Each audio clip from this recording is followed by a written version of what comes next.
안녕하세요. 수영아트 트레이저 아티스트 인터뷰.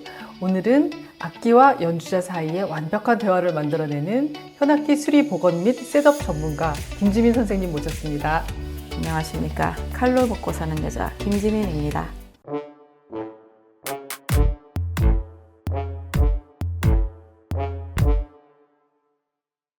선생님 반갑습니다. 안녕하세요.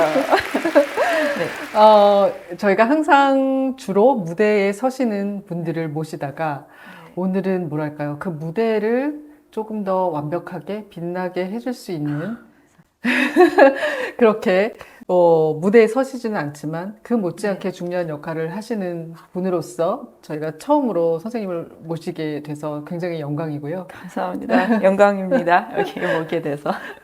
저희가 지난주에도 선생님하고 바이올린 셋업 마스터 클래스를 같이 진행을 했고 네. 오늘도 또 촬영 전에 또 한 고객분들을 네. 또 네. 이제 어저스트 및 셋업을 좀 해드리는 광경을 보면서 이 작업이 얼마나 연주자에게 값지고 귀하고 중요한 것인가를 다시 한번 느낄 수 있었거든요. 예, 그래서 오늘 이제 선생님과 이제 셋업에 대한 얘기, 또 이제 선생님 개인에 대한 그런 얘기를 좀 편하게 나누고 싶어요. 네. 네. 네. 부탁드립니다. 네. 선생님의 어떤 이력을 제가 잠시 말씀을 드리면,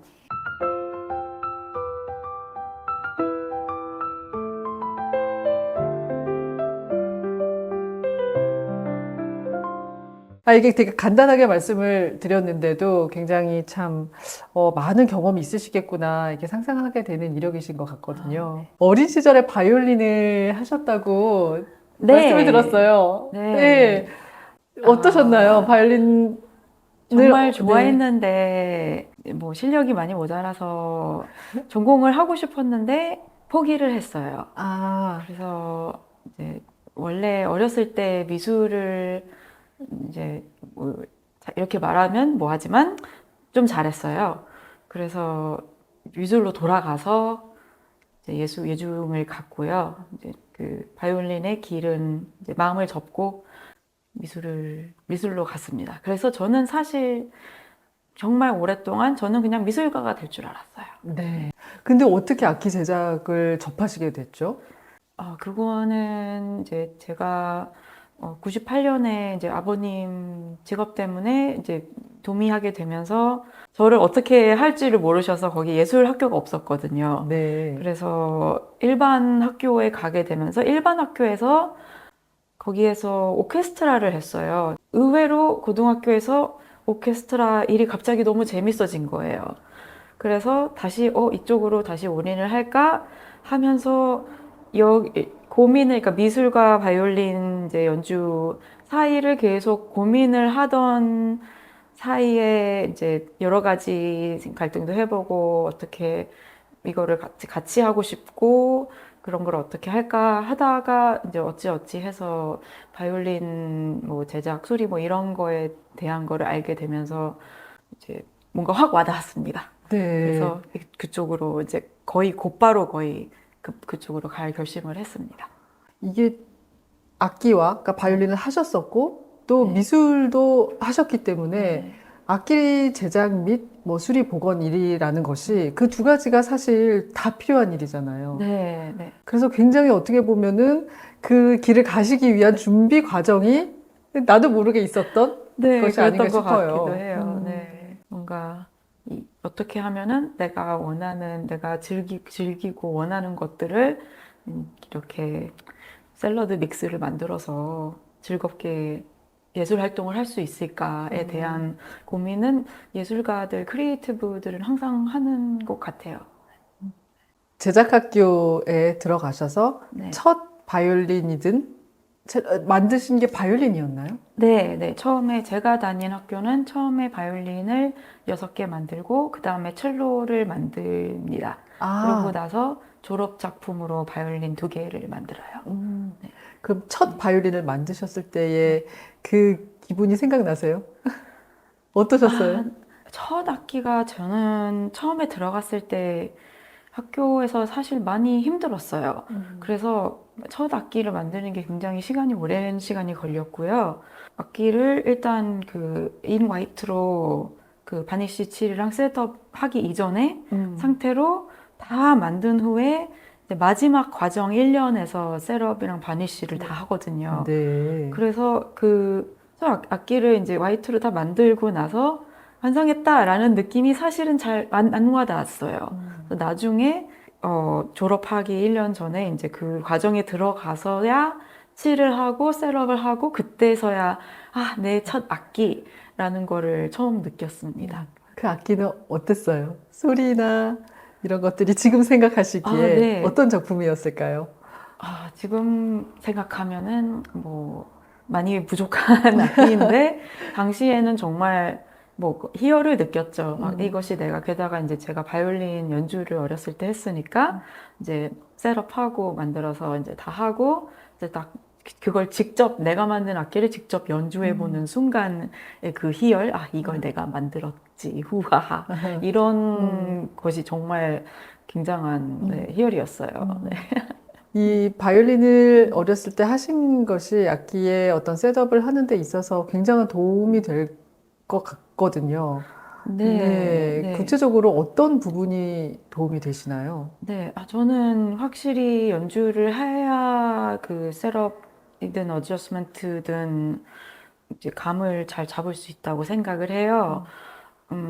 특히 저는 이제 어렸을 때 이제 많은 여자분들이 겪으시듯이 제가 이제 몸도 작고 손도 작고 손가락도 짧아서 그런 테크닉에 대한 그런 것에 대한 이제 뭐 트러블도 많이 있었고 여기 텐더나이스도 생기고 뭐 그런 경험이 있었기 때문에 이제 나중에 이 일을 공부를 하면서 그거를 직접 연주를 해보면서 이렇게 바꿔보니 이런 게 더 편하네 아니면 이렇게 바꿔보니 이거는 좀 더 힘드네 이런 느낌이 오잖아요. 연주를 했으니까 이제 손님들도 연주자들이 오실 때 그분들이 하는 말씀을 저도 알죠. 이렇게 그렇게 공감할 수 있고 그거에 맞춰 드릴 수 있는 그런 것을 많이 시도해보고 배울 수 있었던 것 같아요. 그 경험이 있었기 때문에.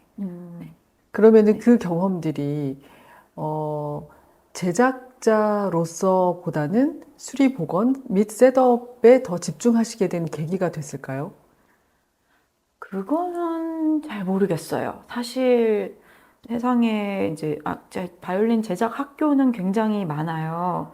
그런데 바이올린 수리 복원 학교는 사실 없거든요. 네. 그래서 이제 공방에서 일하시는 분들이 이제 샵에서 일하시면서 현장에서 배우시는 수밖에 없는 경우가 뭐 거의 99%라고 저는 보이거든요.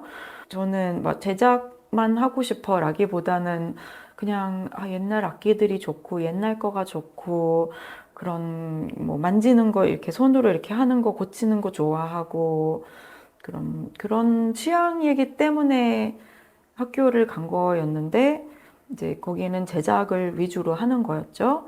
그래서 이제 학교를 졸업할 때쯤에 이제 대부분 일반적으로 이제 샵에서 일을 해야지 이제 직업이 있어야 하니 이제 잡 헌팅을 하게 되는데 샵에 가서 거기서 일하면서 막 좋은 옛날 악기들을 막 고치고 만지고 싶다라는 생각을 많이 하고 있었어요.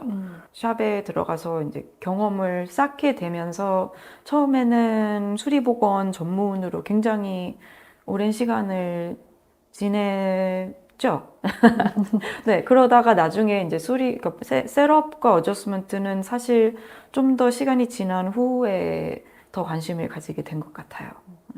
여기서 이제 이 영상을 보시는 분들에게 조금 더 이해의 폭을 좀 드리고자 저희가 보통 악기 제작자라고 모든 것이 통칭되는 것이 일반적인데 사실은 악기 제작과 그다음에 수리 복원, 그다음에 셋업 그리고 어저스트먼트가 사실 세밀하게 다 달라지는 거잖아요. 네, 굉장히 세분화되어 있고 이게 많은 분들이 이거를 공용어처럼 사용하세요. 그렇죠. 제작가, 뭐 영어로 말하자면 루티어인데 사실 루티어는 제작가라기보다는 루트 계열의 악기들을 만지는 사람이라는 그쵸. 뜻이거든요. 그 말을 더 자주 쓰기도 해요. 남들이 뭐 하세요? 그러면 저는 루티어입니다 라고 네. 자주 대답을 해요. 그 루티어는 사실 그쪽 악기들을 모두 칭하는 것이기 때문에 기타 루티어도 있고 뭐 루트 루티어도 있고 뭐 바이올린 뭐 베이스 뭐 이렇게 다 있는데 저는 바이올린, 비올라, 첼로, 수리보건, 셋업 및 어저스트먼트. 전문가, 에어저스먼트 전문가라고 말을 하는 게 제 생각에는 맞다고 생각하는데 엄청 길죠. 네. 그래서 네. 많은 분들이 그냥 제작가 아니면 제작 수리가라고 이렇게 말씀을 하시는 것 같아요. 학교 졸업을 하시고 처음 들어가신 곳이 레어 바이올린 네. 뉴욕에셨잖아요. 네. 그곳에서 처음 일을 하시면서 내가 학교에서 배운 것하고 이 현장에서 일하는 것하고 이렇게 다르구나 라고 느끼신 점이 어떤 완전히 부분이에요? 다릅니다. 왜냐하면 학교에서는 제작을 배우거든요. 수리복원, 특히 하이엔드 수리복원은 굉장히 다른 스킬셋이거든요. 네. 완전히 다른. 그래서 제가 학교 다닐 때도 이제 뭐 다니는 도중에도 이제 여기저기 가가지고 이제 선배님들, 뭐 선생님들, 다른 샵들 가서 네트워킹을 하면서 많이 여쭤봤을 때 많은 그런 얘기를 해주셨어요. 학교에서 하는 거는 정말 베이직, 기본 중에 기본이고 나가서 너네들이 일을 하면서 실무를 뛰면서 배우는 게 진짜다. 이렇게 많이 얘기를 해주셨어요. 근데 정말 해보니 무슨 말인지 알겠더라고요. 그리고 저도 그 후배분들이 혹시 그런 뭐 이렇게 조언을 물어보면은 그 얘기를 해요, 저도. 그리고 제작 학교를 안 나오고 실무를 뛰면서 샵에서 배우시는 분들도 굉장히 많거든요. 네. 근데 이 실무가 사실 진짜 스킬이 되는 거기 때문에 제작 학교를 나온다는 거는 정말 그냥 툴 스킬 배우고 기본적으로 뭔지 이렇게 감각을 갖는 곳이라고 생각해요. 레오바이올린 처음 들어갔을 때 많이 일반적으로 공방에 들어가려면은 벤치 테스트라고 해서요. 뭐 인터뷰 비슷한 시간을 갖게 되는데요. 공방에서 일하는 사람들은 직접 실력을 보여주려면은 그게 이 샘플로 안 되거든요. 직접 네. 일하는 거를 보여줘야 되기 때문에 네. 보통 적게는 일주일에서 길게는 몇 주까지 그 샵에 직접 들어가서 일을 하면서 인터뷰를 하게 돼요. 와. 네, 그래서 그 인터뷰 시간을 저는 레어에서 한 3주 정도 가졌고요. 그리고 이제 그 시간 안에서도 엄청난 많은 것을 배우고 느끼고, 정말 다르구나. 보는 눈과 툴 핸들링 모든 것이 많이 다르고, 그리고 샵마다 다른 것들이 있고, 그렇죠. 가르치는 선생님마다 다른 것들이 있기 때문에 그런 것들을 많이 배웠어요. 제작 학교에서는 내가 만든 악기도 현대 제작 악기잖아요. 네. 근데 샵으로 가셨을 때 이제 거기서는 이제 올드 네. 악기들을 이제 갑자기 접하게 되시잖아요. 그럴 때 굉장히 고민이 많으셨을 것 같아요. 왜냐면 이제 이 악기들을 어떻게 내가 만져야 되고 어떻게 이거를 소리를 잡아가야 되고 하시는 그런 고민이 있으셨을 것 같거든요. 네. 지금 생각해보면은 제가 정말 운이 좋았던 것 같아요. 당시에는 뭐 학교 나와서 일하고, 그리고 이제 처음에는 열정 페이 받으면서 일을 하게 되잖아요. 배우면서. 레발린이 정말 옛 악기들만 취급하는 곳이기 때문에 그곳은 정말 다른 곳이었어요. 네. 정말 다르고, 항상 정말 탑 클래시컬 클래모니즈 악기들을 보면서 만지고, 그리고 이제 제가 사실 고민할 필요 없이 그 스승님이라고 할까요? 그 두 분이 계셨는데 그분들께서 거의 처음부터 조곤조곤 이렇게 해야 된다로 이렇게 가르쳐 주셨거든요. 그래서 그냥 그때는 사실 뭐 시키는 대로 했죠. 계속 그 몇 년 동안 이렇게 쌓아가고 그러면서 이제 좀 생기고 나니 어느 정도 이제 제가 좀 제 생각도 이제 천천히 들기 시작하고 이제 조금씩 넣기 시작한 게 몇 년 후에 된 거거든요. 네. 그래서 그게 이런 과정이 이렇게 요새는 정말 찾기 힘들어요. 아, 요새는 그런가요? 네, 큰 샵도 많이 없어졌고 그런 샵에서 공방을 여러 명의 사람들이 있으면서 밑에 이제 뭐 인턴이든 견습생이든 제가 그렇게 그곳에 견습생으로 들어간 거죠, 처음에. 그렇게 들어와서 이렇게 하나하나씩 조목조목 트레이닝, 원언원 핸즈온 트레이닝을 해주는 곳이 요새는 정말 없어요. 네. 그래서 제가 사실은 정말 운이 좋은 사람이었구나라는 거를 후에야 깨닫게 됐습니다. 네. 그래서 이제 그 선생님들 찾아뵙고, 감사합니다. 고생하셨죠. 먹을 것도 사드리고. 제가 네. 연습생 때 엄청 많이 밥 사주셨거든요. 좋은 분이시네요. 네. 오롯이 내가 책임지는 악기를 처음에 맡았을 때 어땠는지 너무 궁금해요. 근데 이게 또 공방마다 차이가 있어서 레어발린의 워크숍은 굉장히 그 퀄리티 컨트롤이 타이트하게 되거든요. 물론 나중에 이제 몇 년 후에는 이제 제가 거기에 한 3년 반, 4년 정도 있었는데 1, 2년 후에는 이제 주시긴 하셨어요. 하지만 그래도 일단 나가기 전에 체크를 하는 약간 시스템이 있거든요. 아예 그 공방 전체. 이게 사실은 제 생각에는 맞는 것 같은 게 그 제 위에 저를 가르쳐 준 분이 두 분이 계셨는데 두 분이서 같이 워크숍 매니징을 하시는 스타일이었어요. 이쪽이 끝낸 거는 다른 분이 체크해 주시고 이쪽이 끝낸 거는 다른 분이 체크해 주시면서 제 거를 어쩔 때는 이분이 체크해 주시고 어떨 때는 저분이 체크해 주시고 제 생각에는 사실 이 큰 공방에서 일하는 게 중요한 이유가 그거인 것 같아요. 그러니까 한 사람이 아무리 뭐 스킬이 좋고 잘하는 사람이라도 혼자서 계속 벽 보고 하다 보면은 이제 눈도 약간 돌아갈 때 있고 이제 특히나 리터치 같은 경우는 색깔을 계속 보면은 눈 안에 있는 색깔을 보는 콘들이 사라지거든요. 네. 그래서 색깔을 제대로 못 보게 돼요. 계속 네. 쳐다보고 있으면. 그래서 특히 이제 남자분들이 특히 더 그러시거든요. 이거는 이제 차별이 아니라 이 DNA상 그렇습니다. 네네. 그 남자분들이 이 색깔을 보는 그 빨간색과 초록색의 콘이 많이 없으세요. 그래서 더더욱 금방 사라지고 그렇기 때문에 근데 그거를 그분들이 아세요. 그래서 서로 터치하다가 야 이거 어떠니? 너 안 보던 거 이쪽 보이고 이런 식으로 하시던 분들이었고 그래서 그런 것들이 참 이렇게 계속 체크를 하고 퀄리티 컨트롤을 하고 그랬던 게 좋았던 것 같아요. 그래서 사실 거기에서 이제 제가 정말 혼자서 정말 다 맡았다라고 하기 약간 힘들다고 얘기할 수도 있는 것 같아요. 그 이후에 줄리 베이트 선생님 워크숍에 가게 되면서 그 느낌을 사실은 굉장히 받았어요. 네.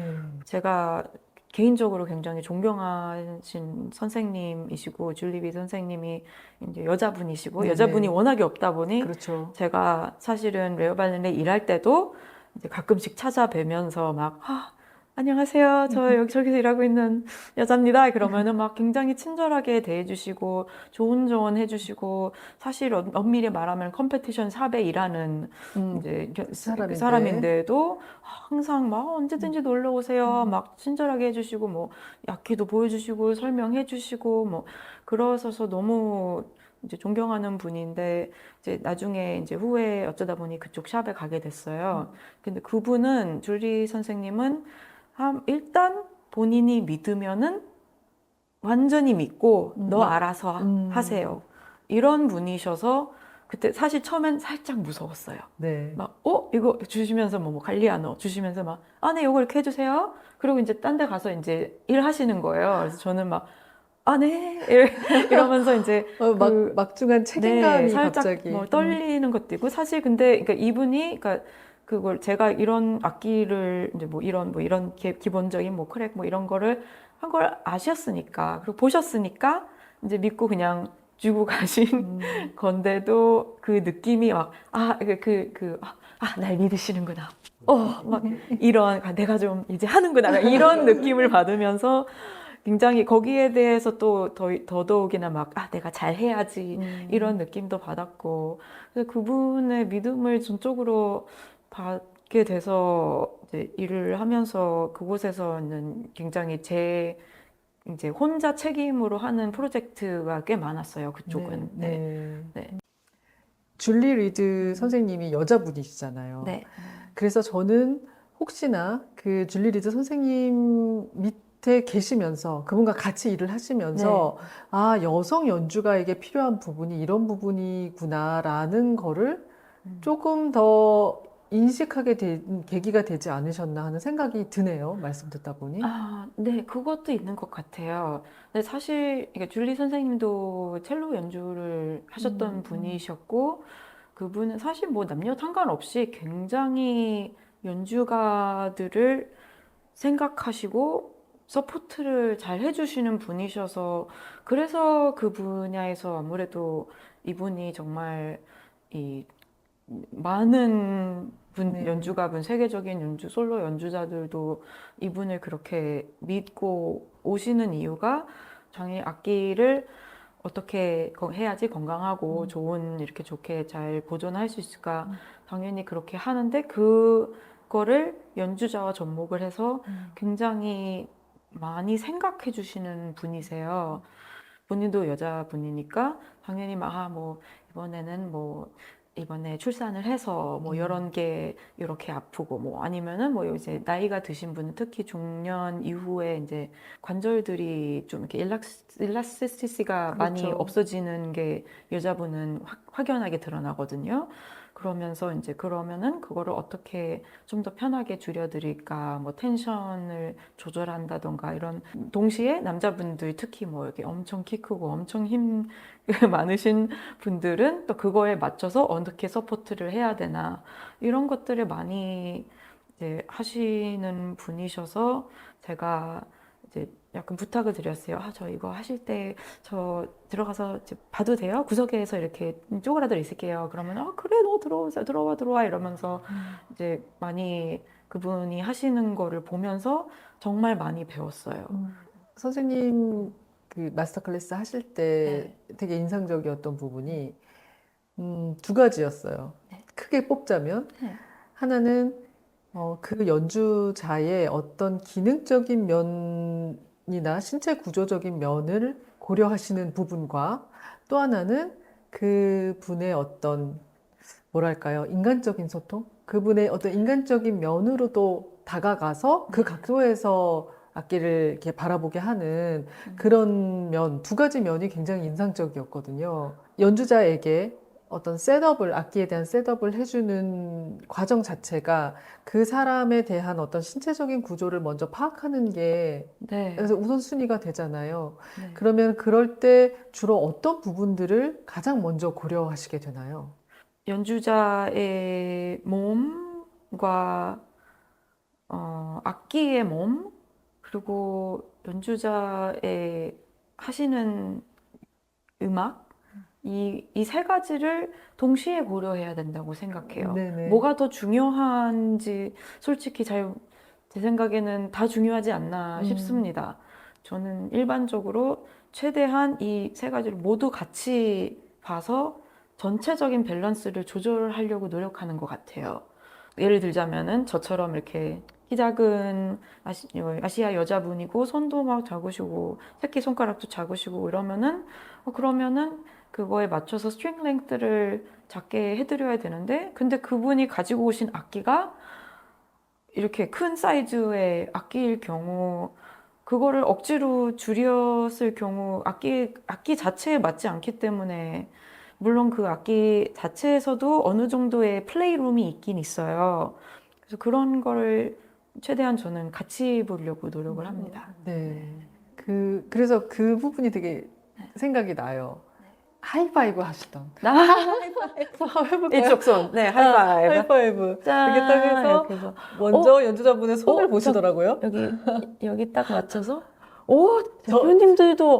대표님도 굉장히 손이 새끼손가락 작습니다. 작으신데 몰랐어요. 그래서 굉장히 힘들었어요. 네. 특히 하이 포지션 네. 올라갈 아니 때 키도 더. 이렇게 크시고 네. 이렇게 하셔서 저는 되게 길 줄 알았어요. 네. 그러니까 이게 이런 것들이 제가 이걸 하는 이유가 네. 키 크다고 다 이게 긴 게 아니거든요. 맞습니다. 그래서 손 길이를 봐야지. 그리고 이제 저는 이렇게 일단 뭐 팔 길이 뭐 이런 거는 대충 보면은 이제 각이 나오는데 네. 손 길이는 직접 재봐서 이게 사실은 뭐 밀리미터 이렇게 한번 체계적으로 한번 정리를 해보고 싶은데 일단은 이제 제가 제한테 제일 편한 거는 제일 쉬운 그 메저링 테이프는 여기 있으니까 그렇죠. 뭐 공방에서도 대부분 이렇게 메저먼트 딱 가지고 있거든요. 그렇죠. 싯을 그거에다가 딱 맞춰서 해야 되는 곳도 있어요. 아, 우리 샵은 이렇게 해야 돼.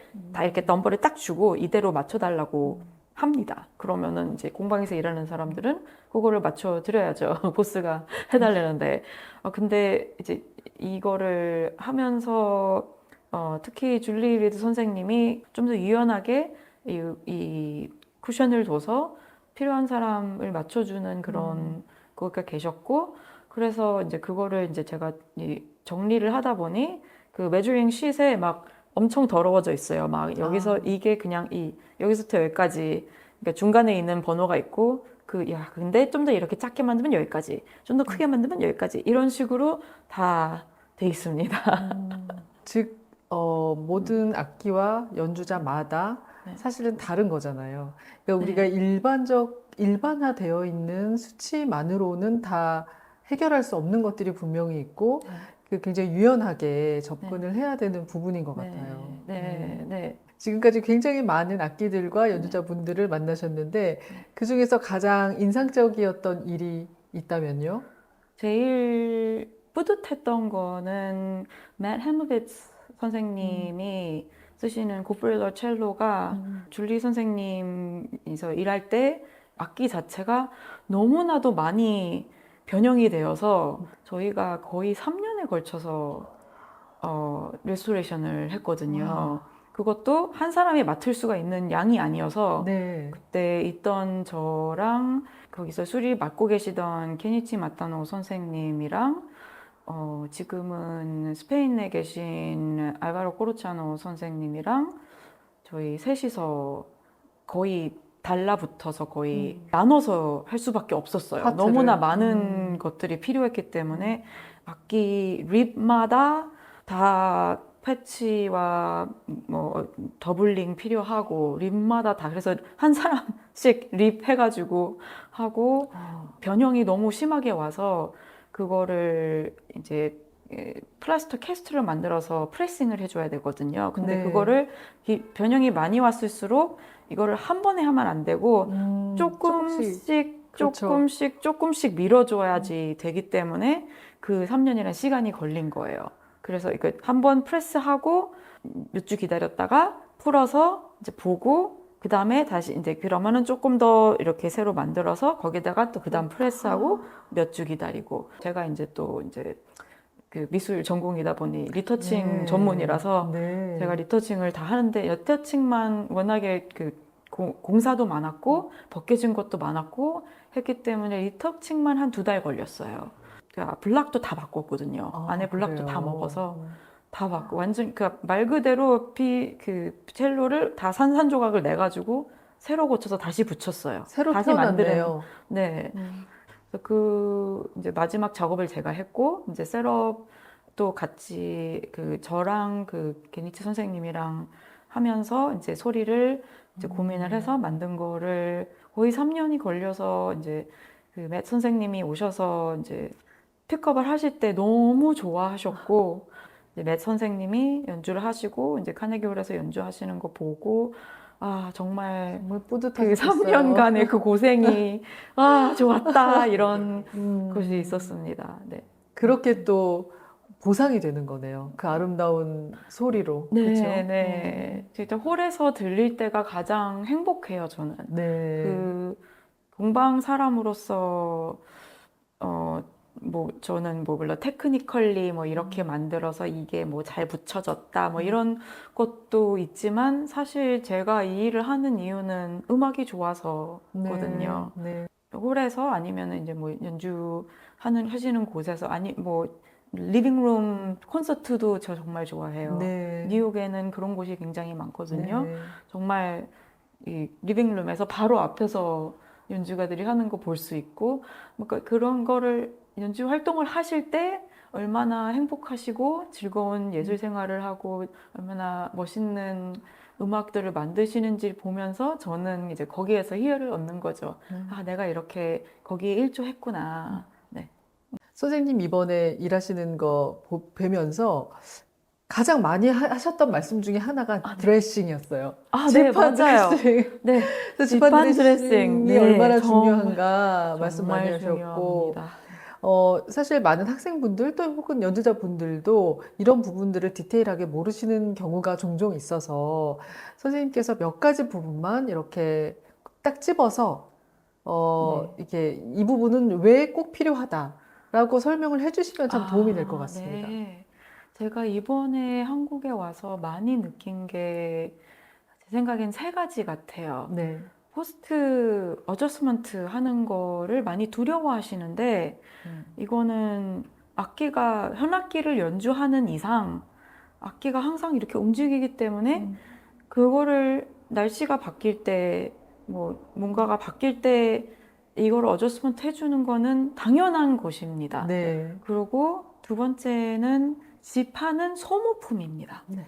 지판을 드레싱을 안 하신 분이 굉장히 많은데 이것도 마찬가지로 두려워하시는 것 같아요. 아, 뭐가 바뀌면은 안 되나? 소리가 또 안 좋게 바뀌는 거 아닐까? 이렇게 생각하시는 것 같은데 지판은 계속 그 현이 계속 닿으면서 계속된 마모가 되거든요. 그러면은 거기에서 오는 소리가 정말 저희가 말하는 지저분한 소리가 납니다. 그리고 이제 이게 점점점 심해질수록 음정 자체가 불안정해져서 맞습니다. 지판 드레싱을 오래 안 하신 분들이 여기에 손가락 관절 문제들이 많으세요. 이제 세 번째는 브리지를 연주가가 항상 볼 줄 알아야 되고 세울 줄 알아야 합니다.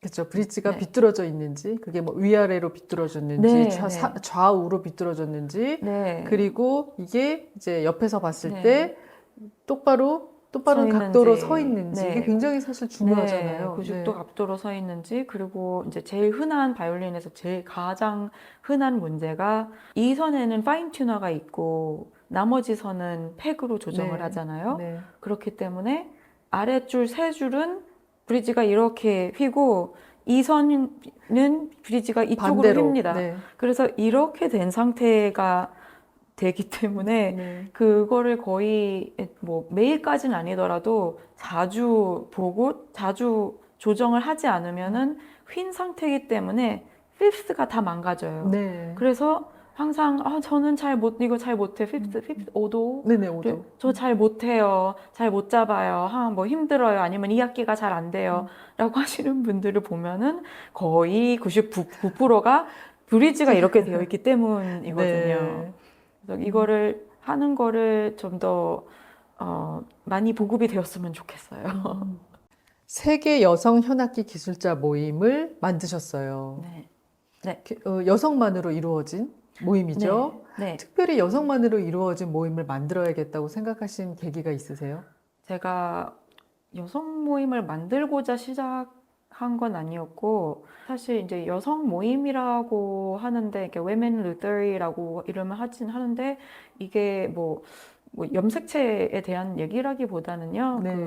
이제 팬데믹 도중에 모두가 힘든 시기였잖아요. 네. 저도 처음에 굉장히 힘들었고, 근데 그러다가 이제 어쩌다 운이 좋아서 이제 그 플로리안 쪽에 작업실장으로 가게 됐어요. 그런데 아직도 많은 동료들이, 그리고 연주자들이 다들 힘들어하는 분들 많이 있는 걸 아니까 제 친구들도 그렇고 힘든 분들이 있었고, 그래서 어떻게 하면은 우리가 이렇게 좀 더 커뮤니티를 생각하고 서로 돕고 이렇게 서포트를 해줄 수 있을까 생각을 하면서 이제 좀 더 그런 쪽 일을 보고 있었어요. 그럴 때 이제 여러분들과 얘기를 나눴는데 그 중에 한 분이 제가 미국의 BSA에 계신 이제 제니퍼 크레딕이라는 분이 계신데 그 선배가 나는 이제 뭐 여성 모임 이렇게 해가지고 하고 있는데 너무 좋다. 막 이런 얘기를 우연히 나누게 돼서 그러니까 학교를 다닐 때부터 많이 느꼈던 그런 뭐 학교에 거의 다 남성분들이 남자들이었고, 네. 많으시니까. 그리고 제가 일하는 곳에서도 항상 제 혼자 여자였고, 그렇기 때문에 특히나 이쪽 이제 공방 쪽 일은 여성분들에 대한 대우나 뭐 이런 것이 많이 모자란다는 거를 저도 알고 있었기 때문에 네. 이제 제니퍼 선배님과 이제 얘기하다 보니 정말 그렇네. 그리고 여성적이다, 네. 페미닌하다는 것 자체에 대한 우리 세상의 가부장적인 세상에 많은 차별이 있잖아요. 네. 남성분들이라도 사실 조금 더 남성적이지 않고 좀 더 목소리 이렇게 곱거나 이렇게 얌전하신 분이거나 그러면은 차별받기도 하고 막 네. 그런 게 여성적이고 걸리한 거를 공방에 계시는 분들은 많이 감추세요. 일부러 감춰야지 이제 그러니까 화장도 안 하고 머리도 커트하고 옷도 좀 이렇게 너무 이렇게 예쁜 거 입으면 안 되고 막 이제 저 그런 일도 이루어져 있었어요. 공방에 다니면서 너 왜 자꾸 풀리 달린 거 입고 오니? 힐 신고 오지 왜 힐 신고 오니? 막 이런 것들이 있으면서 왜 그거는 왜 안 되는데 여성스러우면 왜 안 되는 왜 더 어토리티 같지 않지? 이런 것들에 대한 이제 얘기를 나눌 수 있는 커뮤니티를 만들다 보니 커진 거예요. 아, 그렇군요. 네. 여성이기 때문에 음. 이 사람이 과연 악기를 잘 만질 수 있을까? 하는 네. 그런 편견? 정말 많이 받았죠. 네. 네, 그런 부분이 네. 되게 힘드셨을 것 같고, 네. 사실. 네. 솔직하게 말씀드리면 또 여성이기 때문에 조금 더 섬세할 수 있고 조금 더 소통할 수 있는 부분도 사실 네. 있긴 하거든요. 맞아요. 네, 그게 아까 말씀하셨듯이 꼭 그게 염색체적인 젠더의 문제라기보다는 그런 네. 여성성을 말씀드리는 네. 거거든요. 굳이 네. 표현하는. 그러면은 그 세계 여성 현악기 기술자 모임은 가입을 할 수 있는 어떤 자격 요건이 따로 있나요? 이게 협회 이렇다기보다는요. 그냥 커뮤니티예요. 네. 그래서 커뮤니티, grassroots community organization이라고 해서 뭐 뭔가를 막 이렇게 과정을 거쳐서 들어가야 되는 뭐 프로페셔널 이런 협회가 아닌 우리끼리 도와주는 그런 식으로 하기 때문에 그러니까 프라이빗 그 커뮤니티가 있기는 있어요. 페이스북에 네. 이제 인스타그램 커뮤니티 같은 경우 완전 퍼블릭이기 때문에 네. 거기에서 그냥 이렇게 보이는 거 그리고 서로 얘기도 하시고 그리고 오프라인으로도 만나는 이제 이런 식으로 이제 커뮤니티가 연결이 돼서 그래서 이런 네트워킹을 만드는 거를 여자분들이 일반적으로 커리어에 굉장히 많은 문제들이 생기기가 쉬워요. 뭐 육아를 한다거나 그렇죠.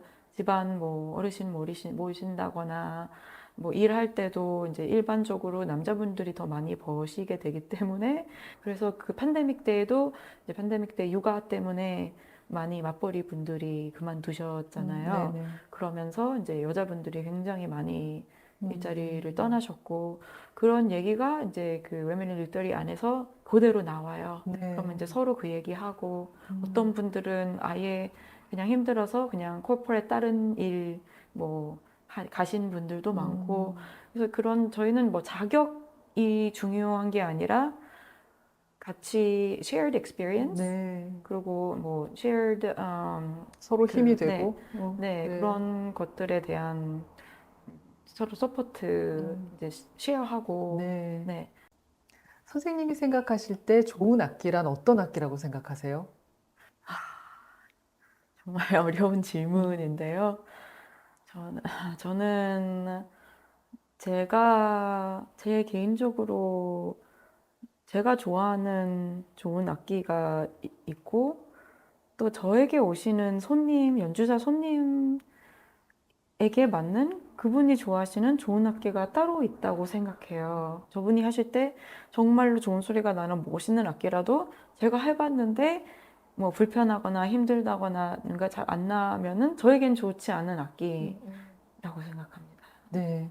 그러니까 결국 그 말씀은 나에게 맞는 악기. 그러니까 나에게 네. 맞고 지금 상황에 지금, 나에게 예. 맞는 지금 네, 상황에서 악기. 나에게 맞는 좋은 악기가 좋은 악기. 악기다. 그 말씀이 정답인 것 같아요. 오늘 이렇게 말씀을 나누면서 악기에 대해서 굉장히 다시 한번 생각을 하게 됐고, 사실은 시간이 있다면 조금 더 길게 말씀을 나누고 싶을 정도로, 네, 그 여러 말씀을 저도요. 들었고요. 너무 네. 유익한 시간이었고, 사실 연주자들이 조금 더 많은 연주자들께서 선생님과 또 많은 소통을 하게 되는 그런 기회가 한국에서도 점점 많아지면 좋겠다는 그런 생각을 하게 됐습니다. 오늘 네, 정말 감사드립니다. 저도요. 네. 네, 이번에 한국에 와서 정말 길다면 길고 짧다면 정말 짧은 시간을 보내면서 많은 연주가 분들과 또 이제 공방 여러분들과 소통하고 얘기 나눌 수 있어서 너무 좋았고요. 앞으로도 자주 오도록 노력을 하겠습니다.